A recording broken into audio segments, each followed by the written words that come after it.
East India company 1603 में भारत में आने के बाद लगातार जीत हासिल करती चली गई और उस दौरान दुनिया के इतिहास में पहली बार ऐसा हुआ कि एक कंपनी ने एक देश पर कब्जा कर लिया था। लेकिन इस सफर के दौरान एक मोड़ पर उन्हें ऐसी शर्मनाक हार मिली थी जिसने कंपनी का वजूद ही खतरे में डाल दिया था। बाद में कंपनी ने अपने माथे से यह दाग धोने की पुरजोर कोशिश की। यही वजह है कि बहुत कम लोग जानते हैं कि सिराजुद्दौला और टीपू सुल्तान पर जीत हासिल करने से पहले ईस्ट इंडिया कंपनी ने औरंगजेब आलमगीर से भी जंग लड़ने की कोशिश की थी, लेकिन इसमें बुरी हार का सामना करने के बाद अंग्रेजों के दूतों को हाथ बांधकर और दरबार के फर्श पर लेटकर मुगल बादशाह से माफी मांगने पर मजबूर होना पड़ा। यह किस्सा कुछ यूं है कि अंग्रेजों ने ईस्ट इंडिया कंपनी के गठन के बाद भारत के विभिन्न इलाकों में अपने व्यावसायिक केंद्र स्थापित करके कारोबार शुरू कर दिए थे। इन इलाकों में भारत के पश्चिमी तट पर सूरत, बंबई और पूर्व में मद्रास और कलकत्ता से 20 मील दूर गंगा नदी पर स्थित बंदरगाह, हुगली और कासिम बाजार अहम थे। अंग्रेज भारत से रेशम, गुड़ का शीरा, कपड़ा और खनिज ले जाते थे। खासतौर पर ढाका के मलमल की ब्रिटेन में बड़ी मांग थी। अंग्रेजों के व्यापार पर टैक्स नहीं लगाया जाता था, बल्कि उनके कुल सामान की कीमत का 3.5% वसूल कर लिया जाता था। उस जमाने में सिर्फ अंग्रेज नहीं बल्कि पुर्तगाली और डच व्यापारियों के अलावा कई स्वतंत्र कारोबारी भी उस इलाके में सक्रिय थे। उन्होंने मुगल अधिकारियों से मिलकर अपने लिए वही व्यापार अधिकार हासिल कर लिए जो अंग्रेजों के पास थे।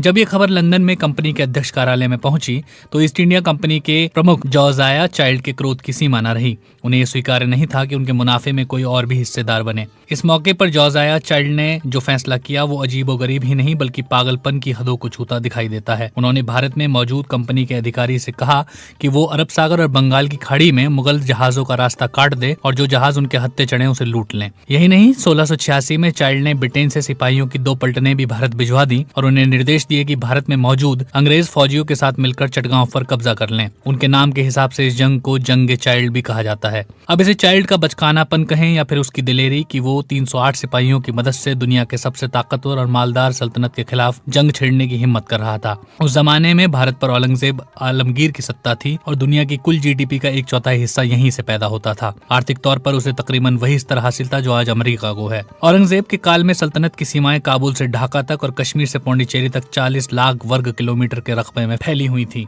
यही नहीं, औरंगजेब की फौजें दक्कन के सुल्तानों, अफगानों और मराठाओं से लड़ लड़कर इस कदर अनुभवी हो चुकी थी कि वो उस वक्त दुनिया की किसी भी फौज से टकरा सकती थी। दिल्ली की फौज तो एक तरफ रही, सिर्फ बंगाल के सूबेदार शाइस्ता खान के फौजियों की तादाद 40,000 से ज्यादा थी। एक अंदाजे के मुताबिक मुगल फौज की कुल तादाद 9 लाख से भी ज्यादा थी और उसमें भारतीय, अरबी, अफगानी, ईरानी और यूरोपीय शामिल थे। जब लंदन से मुगलों के खिलाफ जंग की घोषणा हुई तो बंबई में तैनात कंपनी के सिपाहियों ने मुगलों के चंद जहाज लूट लिए। इसके जवाब में मुगलों के एक काले मंत्री अल बहर सीदी याकूत ने एक ताकतवर समुद्री जहाज से बंबई तट की घेराबंदी कर ली। उस मौके पर अलेक्जेंडर हैमिल्टन नाम के एक अंग्रेज बंबई में मौजूद थे जिन्होंने बाद में अपनी किताब में इसका आंखों देखा हाल लिखा है। वो लिखते हैं, सीदी 20,000 सिपाही लेकर पहुंच गया और आते ही आधी रात को एक बड़ी तोप से गोले दागकर सलामी दी। अंग्रेजों ने भागकर किले में पनाह ली। अफरा तफरी के हाल में गोरी और काली औरतें आधे कपड़े पहने हुए अपने बच्चों को गोद में उठाए हुए भागी चली जा रही थी।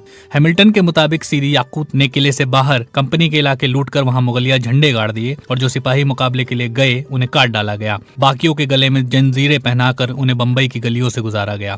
बंबई का खास इलाका पुर्तगालियों के कब्जे में था। जब अंग्रेजों के बादशाह ने पुर्तगाली राजकुमारी से शादी की तो यह बंदरगाह दहेज में अंग्रेजों को मिल गया और उन्होंने वहां एक मजबूत किला बनाकर कारोबार शुरू कर दिया।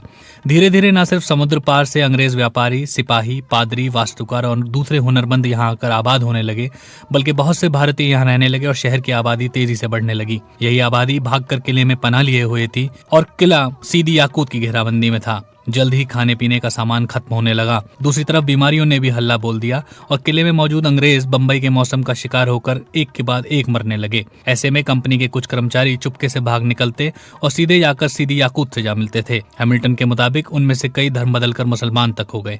सीदी अगर चाहते तो हमला करके किले पर कब्जा कर सकते थे, लेकिन उन्हें उम्मीद थी कि जल्द ही किला पके हुए आम की तरह खुद ही उनकी झोली में आ गिरेगा, इसलिए उन्होंने दूर से ही गोलाबारी करना जारी रखा। ऐसे ही हालात देश के पूर्व में भी बने, जहां बंगाल के सूबेदार शाइस्ता खान के दस्तों ने हुगली में ईस्ट इंडिया कंपनी के किले को घेर लिया और आवाजाही के सभी रास्ते बंद कर दिए। बंगाल की घेराबंदी तो जल्द खत्म हो गई और दोनों पक्षों ने सुलह भी कर ली, लेकिन बंबई में सिलसिला 15 महीने तक चलता रहा। आखिरकार अंग्रेजों की हिम्मत जवाब दे गई और उन्होंने अपने 2 दूत औरंगजेब के दरबार में भिजवा दिए ताकि वहां हार की शर्तें तय कर सकें।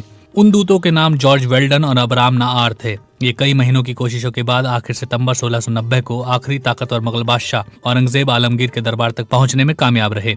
दोनों इस हाल में पेश हुए कि दोनों के हाथ मुजरिमों की तरह बंधे थे, सिर सीने पर झुके थे और हुलिया ऐसा कि किसी देश के राजनीतिक प्रतिनिधियों की जगह वो फकीर लग रहे थे। दोनों दूत मुगल शहंशाह के तख्त के करीब पहुंचे तो उन्हें फर्श पर लेटने का हुक्म सुनाया गया। सख्त बादशाह ने उन्हें सख्ती से डांटा और फिर पूछा कि वो क्या चाहते हैं। दोनों ने पहले गिड़गिड़ाकर ईस्ट इंडिया कंपनी के अपराध को स्वीकार किया और माफी मांगी। फिर कहा कि उनका जब्त किया गया कारोबारी लाइसेंस फिर से बहाल कर दिया जाए और सीदी याकूत को बंबई के किले की घेराबंदी खत्म करने का हुक्म दिया जाए। उनकी अर्जी इस शर्त पर मंजूर हुई कि अंग्रेज मुगलों से जंग लड़ने का 1.5 लाख रुपए हर्जाना अदा करें, आगे से आज्ञाकारी होने का वादा करें और बंबई में ईस्ट इंडिया कंपनी का प्रमुख जोजाया चाइल्ड भारत छोड़ दे और दोबारा यहाँ कभी ना आए। अंग्रेजों के पास ये तमाम शर्त सिर झुकाकर कबूल करने के अलावा कोई चारा न था, सो उन्होंने स्वीकार कर लिया कि वापस बंबई जाकर सीधी याकूत को औरंगजेब का खत दिया।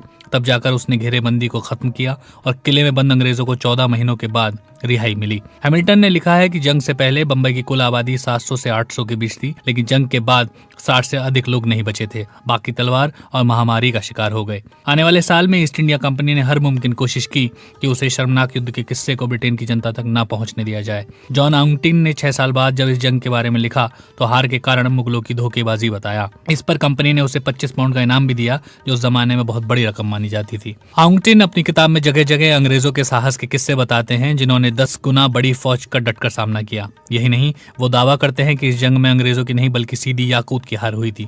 यही नहीं, उन्होंने मुगल दरबार में अंग्रेज दूतों के साथ किए गए बर्ताव को भी गायब कर दिया। हैमिल्टन ने किताब तो लिखी, लेकिन इसके छपने में 40 साल लग गए। इस घटना को इतना ज्यादा समय बीत चुका था कि उस वक्त इस किताब को ज्यादा तवज्जो न मिल सकी। यहाँ एक दिलचस्प सवाल ये उठता है कि औरंगजेब अगर अंग्रेजों को माफी न देते और उन्हें भारत से निकाल कर बाहर कर देते तो आज इतिहास क्या होता।